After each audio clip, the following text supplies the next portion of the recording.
ایک نوجوان اپنے بوڑھے ماں باپ کے ساتھ کسی مہنگے ہوٹل میں کھانا کھانے گیا۔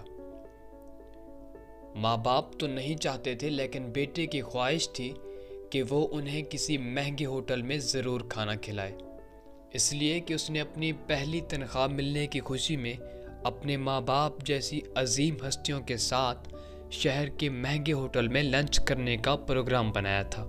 باپ کو ایک بیماری تھی، اس کا جسم ہر لمحہ کپکپاہٹ کا شکار رہتا تھا اور ضعیفہ ماں کو دونوں آنکھوں سے کم دکھائی دیتا تھا۔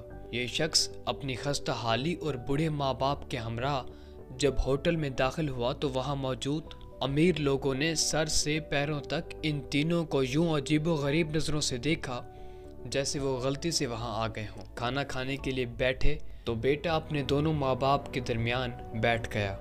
وہ ایک نوالا اپنی ضعیفہ ماں کے منہ میں ڈالتا اور دوسرا نوالا اپنے بوڑھے باپ کے منہ میں ڈالتا۔ ریشے کی بیماری کے باعث باپ کا چہرہ ہل جاتا تو روٹی اور سالن کے ذرے باپ کے چہرے اور کپڑوں پہ گر جاتے۔ یہی حالت ماں کے ساتھ بھی ہوتی تھی۔ وہ جیسے ہی ماں کے چہرے کے پاس نوالا لے جاتا تو نظر کی کمی کے باعث وہ انجانے میں ادھر ادھر دیکھتی تو اس کے بھی منہ اور کپڑوں پر داغ پڑ گئے۔ ارد گرد بیٹھے لوگ جو پہلے ہی انہیں حقیر نگاہوں سے دیکھ رہے تھے وہ اور بھی منہ چڑھانے لگے کہ کھانا کھانے کی تمیز نہیں ہے اور اتنے بڑے ہوٹل میں آ جاتے ہیں۔ بیٹا اپنے ماں باپ کی بیماری اور مجبوری پر آنکھوں میں آنسو چھپائے، چہرے پہ مسکراہٹ سجائے، ارد گرد کے ماحول کو نظر انداز کرتے ہوئے، عبادت سمجھتے ہوئے انہیں کھانا کھلاتا رہا۔